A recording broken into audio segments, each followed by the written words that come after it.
There were some great games in round 3 of the Qatar Open. I particularly liked Anish Giri's victory over Wojtaszek. Beautiful technical performance. And Magnus Carlsen won a really nice game, which brings him up to 2.5 out of 3. But the game I'm going with is Shahriar Mamedyarov against Alex Lenderman.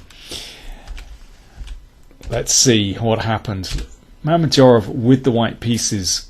And, well, we transpose into a Nimzo Indian after this, and Mamedyarov has selected this variation with G3 that was, well, popularised by Kasparov in his matches against Karpov.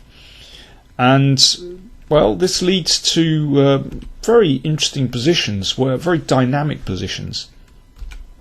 Now, both players were playing these moves very quickly. There are loads of ways that Black can meet this variation, but Lenderman has selected a variation that's known and is quite double-edged in a way. So Black has the 2 bishops here, but White has a little space advantage, and I think that the key thing in this position, of course, is the bishop on c8. If Black can bring that bishop into the game, as in so many queen's pawn openings, then his position will be fine. And, you know, this bishop is doing a very good job of pinning here. Can't be driven away because of this pawn on b3 means that a3 is no longer possible. So, yeah, the dart squares on the queen side looking under control for Black, which is nice. But it's that bishop on c8 that is the problem. If that gets in the game, then Black will be doing fine. So a6, okay, this all looks pretty natural to control b5, you know, stop any nonsense with knight b5. And here, as I said, it's all been played before. A game between Chaparinov and Ivanchuk went f4, and the knight came to g4, and Ivanchuk won a very nice game. In fact, that knight isn't in any danger, it comes back to f6. Instead, in our game today, Mamedyarov played rook d1. Okay, looks absolutely in order, just bringing the rook onto the semi-open file. And now Lenderman threw in a bishop a3, and the rook came up. And now rook b8. So this is perhaps preparation for advancing the b-pawn, possibly even 2 squares, and then bringing the bishop out. So queen e2, just stepping out of any potential pin here, but also just adding a bit of extra cover to the b5 square. And rook d8, okay, also looks pretty normal. Sometimes Black wants to play even break with d5, and in that way bring this bishop into the game. So both sides just stepping quite carefully for the moment. h3, taking the g4 square away, but, you know, perhaps, well, as we'll see, Mamedyarov just wanted to give his king some room. So now f4, now things start to chug on the king side. And here, well, Mamedyarov didn't go full steam ahead. First, he just brought his king to a knife-safe square. And, yeah, it's still not exactly clear what's happening.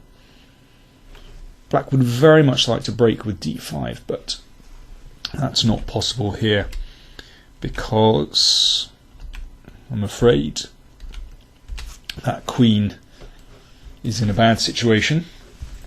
So Black still can't free himself. You know, you can't move the b-pawn. The c6 knight is under fire from these 2 pieces. So Lenderman tried knight b4. Well, that's okay. The rook stepped back, maintaining protection of the knight. And, well, still not possible to play b6. There's a nice trap here. Then White plays a3.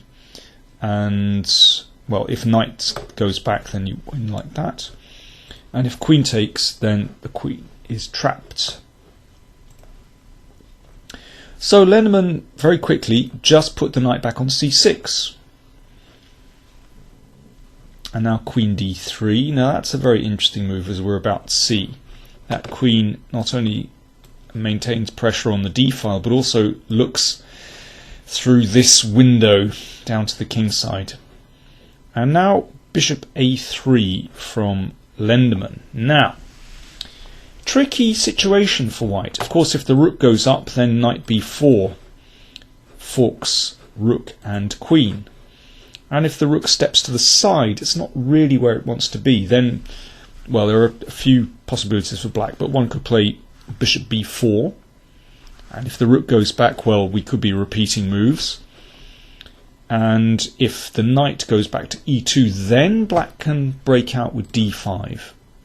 And yeah, it's not clear that it was advisable to advance the f-pawn, weakening the e3 pawn. But here, Mamedyarov played an extraordinary move. Bishop takes c6. Now this leads to an amazing attack. Unfortunately, there is a huge flaw with this move. To be honest, I'm reluctant to go into detail here.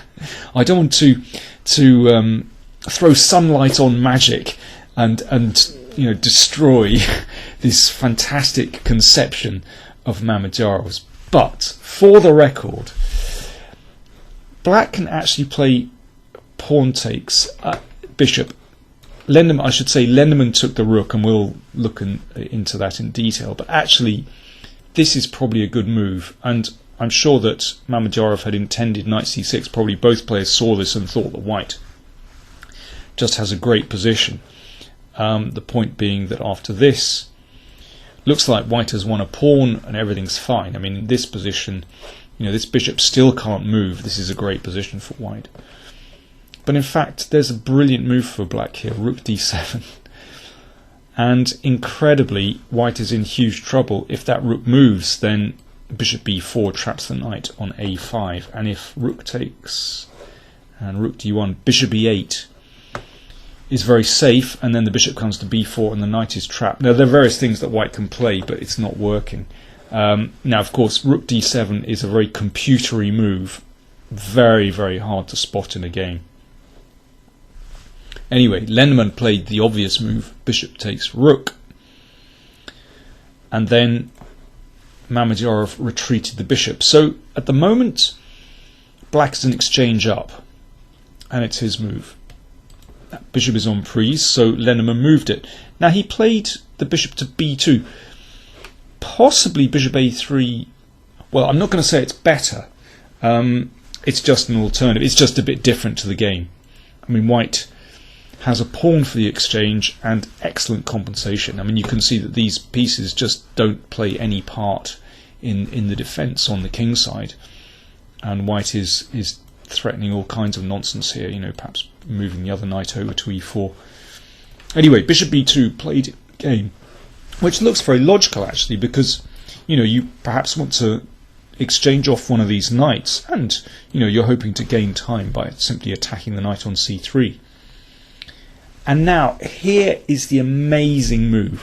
White could just take this pawn and play knight e4. White has compensation here.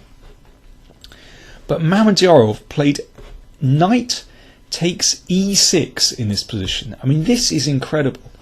Now, obviously, that can't be taken with the d pawn. So, f takes e6.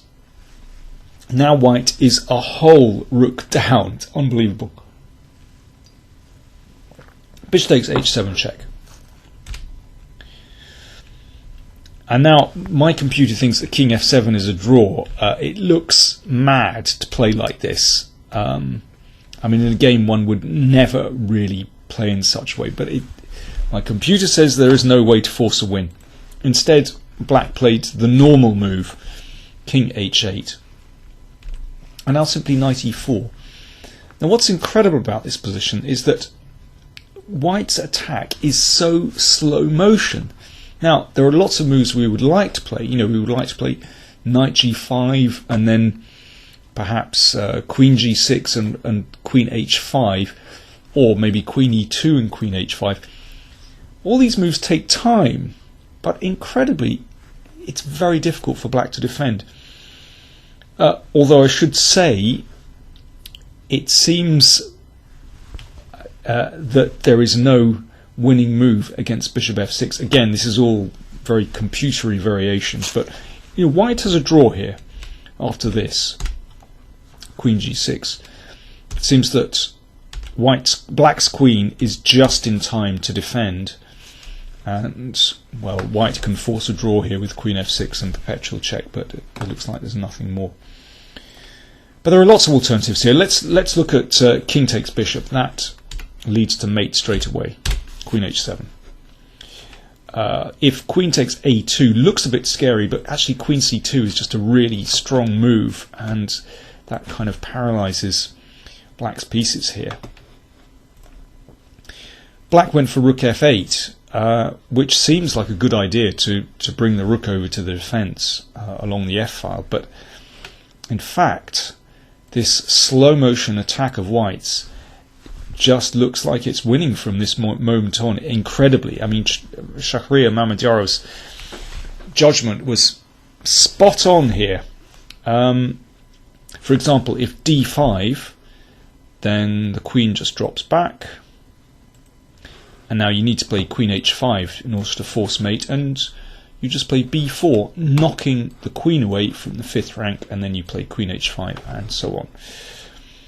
Okay, black played king g8, seems very prudent. Queen e2, and now if, let's say, rook f6, wanting to knock out this bishop, then that gets taken. Now you still can't play queen h5, so we play this move b4 again to drive the queen away from the 4th rank. If the queen goes back, now in order to force mate we need to get rid of this bishop, so white just plays e4, and there's no defense to e5, queen h5, and well, that will be that basically. And you can see the rook and the bishop are black's huge problem here. Let's go back. In the game, black played bishop f6, and now simply c5. Mamedyarov didn't even bother playing b4, just c5 cuts the queen here, so the queen has no influence over the king side, and black has no defense, absolutely no defense. Queen h5. Let's just see what happens if rook d8. This is fun. White can do this mostly with checks, and in this position just knight takes bishop. If queen takes, then queen d8 is mate, and otherwise, well, we just go back to h8 and then we take on g7 to force mate. Rook f5 played in the game. This was taken, and now it's a forced checkmate. Not too difficult. We just need the rook, and that takes away a square from black's king, and in this position queen h7 is checkmate. And Lenderman, what a gentleman, he allowed this mate to be played on the board. Well, just a wonderful game from Mamedyarov. I just think it's fantastic how he sort of conjured that attack from thin air. But you sense, he has such a nose for this kind of attack. You sense that he was angling for this kind of thing right from the word go. And I have to say, I almost kind of apologise for showing where black, might have defended better or even refuted the sacrifice, because I think, I don't want to take anything away from Mamedyarov and his fantastic conception, really. So that brings Mamedyarov to 2.5 out of 3. There are several players with 2.5, including Carlsen, as I said. Wesley So, for example, a Kopian. Duda, the Polish player, plays against Carlsen in the next round. And there are only 2 players with 3 points. Li Chao from China, 26 years old, rated 14th in the world on the live list, and he plays against Anish Giri on 3 points.